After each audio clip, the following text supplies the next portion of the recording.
তো এই দুই বোনের প্রশ্ন শুনে ডক্টর জাকির নায়েক অবাক। তো চলো কোন কী প্রশ্ন করা হয়েছিল ডক্টর জাকির নায়েককে এটা শোনা যাক। আর আমরা সকলেই জানি যে ডক্টর জাকির নায়েক খুব সুন্দর বক্তা এবং তিনি খুব সুন্দর ভিডিও বানান। তো তাদের অনেকগুলো ভিডিও আপনারা রেকমেন্ড করেছিলেন দেখার জন্য, সেগুলো আমরা দেখেছিলাম। আর একটা নতুন ভিডিও আজকে দেখব। তো চলো ভিডিওটা শুরু করা যাক। হ্যাঁ চলো। আমি ইসলাম গ্রহণ করতে চাই। এটা শুধুমাত্র আমার জীবনের দুজন মানুষের কারণে। আমি দুই ভিন্ন পরিবেশ থেকে এসেছি। আমি একজন মুসলিম ছেলেকে বিয়ে করতে চাই। আমার আপনার কাছে স্পষ্ট করার জন্য একটি প্রশ্ন আছে। তাহলে আপনি ইসলাম গ্রহণ করতে চান বোন? আমি সারিতা মেরি। আমি একটি প্রাইভেট কোম্পানিতে অ্যাডমিনিস্ট্রেশন ম্যানেজার হিসেবে কাজ করি এবং আমি ইসলাম গ্রহণ করতে চাই। এবং এটা শুধুমাত্র আমার জীবনের দুজন মানুষের কারণে। সেটা হলো আমি একজন মুসলিম ছেলেকে বিয়ে করতে চাই এবং আ আমি তাকে প্রতিদিন দেখি। সে যেভাবে মানুষের সাথে কথা বলে এবং তার সরলতা এবং সে খুব ধার্মিক। দ্বিতীয় ব্যক্তিটি হবেন মিস্টার জাকির। এর কারণ হল আমি তার বক্তব্য দেখছি এবং সব ধর্ম সম্পর্কে জানাটা খুব তথ্যবহুল। আমি ইসলাম গ্রহণ করার আগে আমার আপনার কাছে স্পষ্ট করার জন্য একটি প্রশ্ন আছে। সেটা হল মাদার মেরি অর্থাৎ মেরি, যিশুর মা, তাকে কোরআনে কিভাবে বর্ণনা করা হয়েছে? মাশাআল্লাহ বোন, একজন ধার্মিক মানুষকে দেখে ইসলামের প্রতি মুগ্ধ হয়েছেন। ইসলামে মাদার মেরিকে কিভাবে বর্ণনা করা হয়েছে এবং তার মর্যাদা কি, আপনি যদি তুলনা করেন মাদার মেরি আল্লাহ তার প্রতি সন্তুষ্ট হন, তার সম্পর্কে কোরআন এবং বাইবেলে কি উল্লেখ আছে?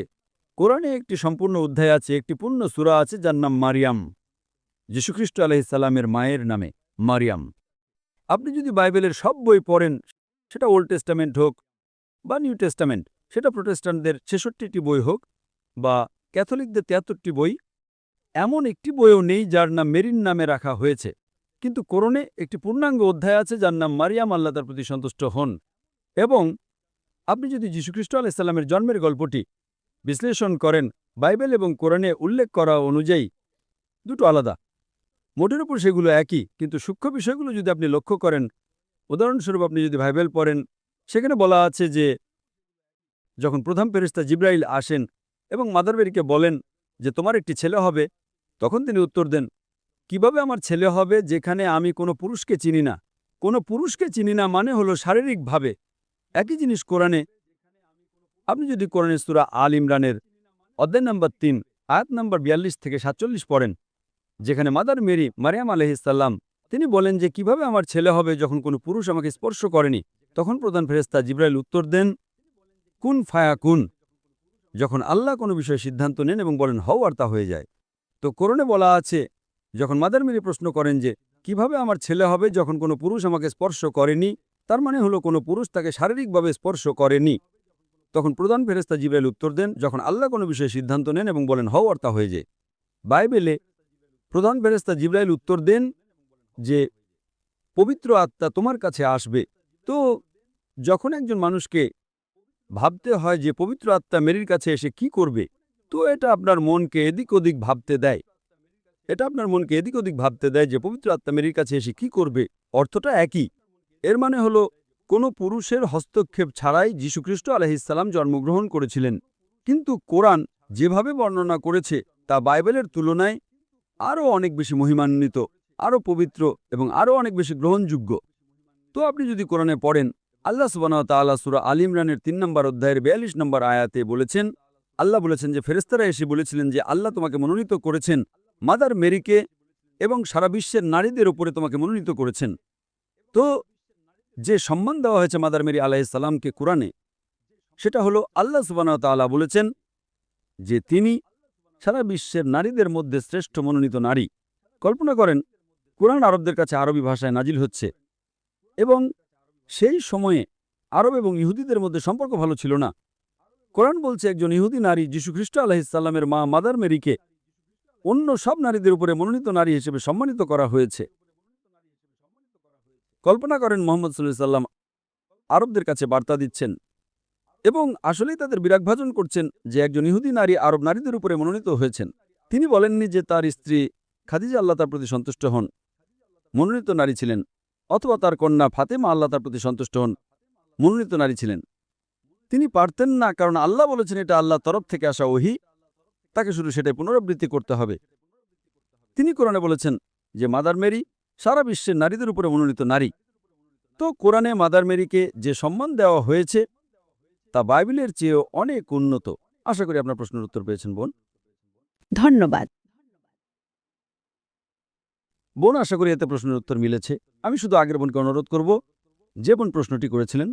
প্রশ্নবর্মাক, তিনি চলে গেছেন এবং তিনি ইতোমধ্যেই তার শপথ নিয়ে নিয়েছেন। ও মাশাল্লাহ।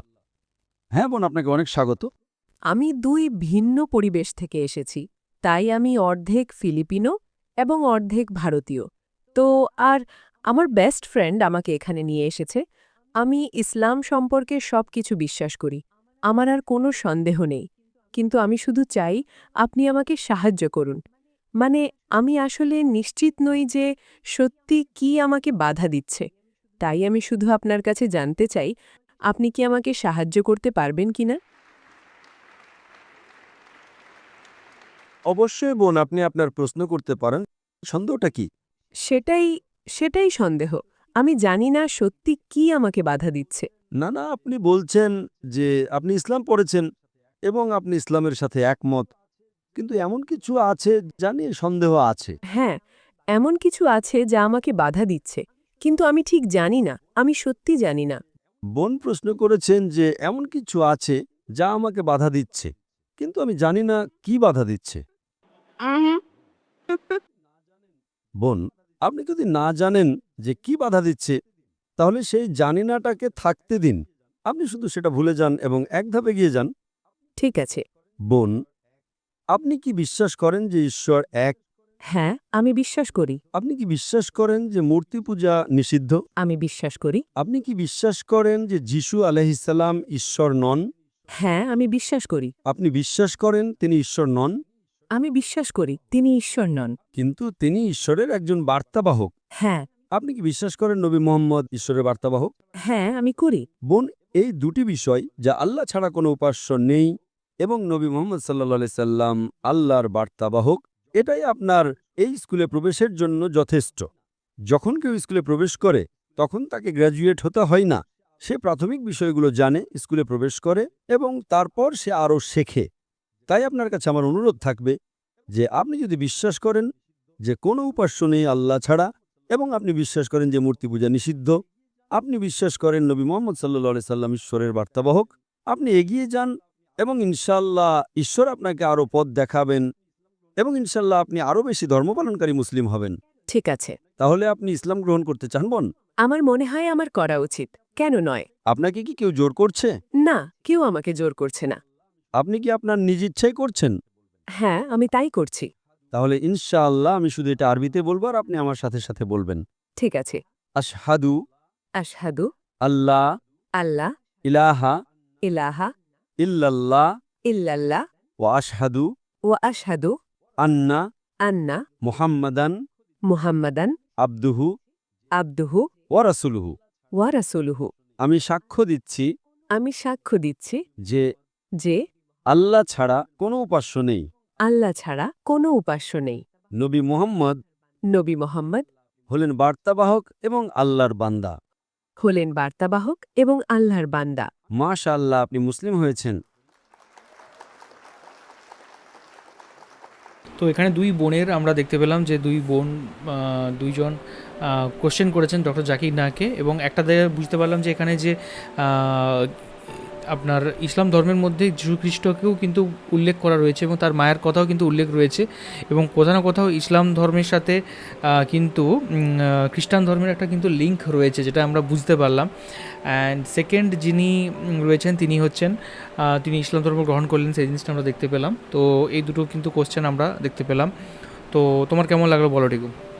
আমার এটা ভিডিওটা দেখে মানে ভালো লাগলো এই ভিডিওটা দেখে। এই যে যার যার মনে সন্দেহ তারা জিজ্ঞাসা করলো, মানে তারা কেউ কেউ যদি ইসলাম ধর্ম গ্রহণ করতে চায় তাহলে তারা করতে পারে। তিনি বললেন যে তোমার যেটা ইচ্ছা, তুমি তোমার নিজের ধর্ম তো থাকতে পারো, আর তোমার যদি মন যায় তাহলে তুমি ইসলাম ধর্ম গ্রহণ করতে পারো। তোমার কি ইচ্ছা তুমি সেটা বলো। তারপর উনি যে মনের ভেতরে যে চিন্তাগুলো ছিল তাদের মানে সেগুলো দূর করলেন তিনি তার জ্ঞানের মধ্য দিয়ে, সেটা ভালো লাগলো।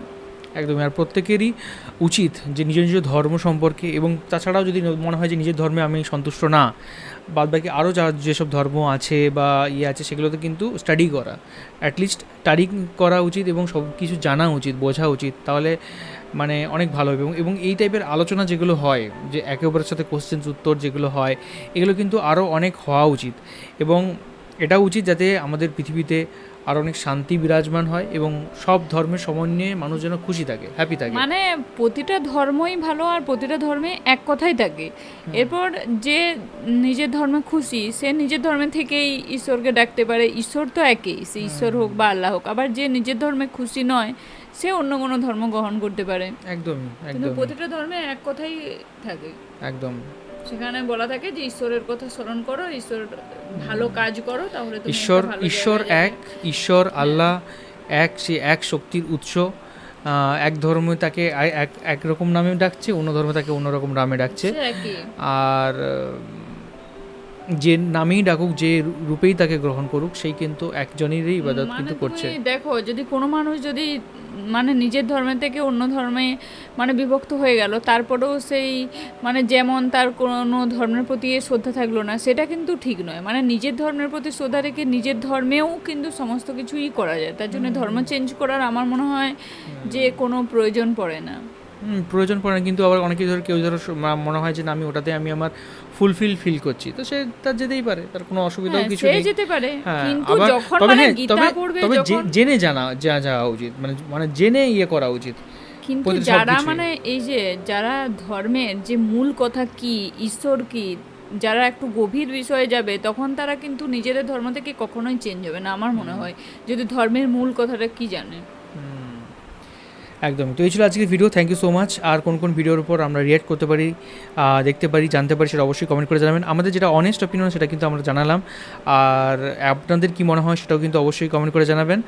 আর থ্যাংক ইউ সো মাচ আমাদের ভিডিও দেখার জন্য। সবাই খুব ভালো থাকবেন, সুস্থ থাকবেন, আর দেখতে থাকবেন আমাদের ভিডিও। টাটা। টাটা।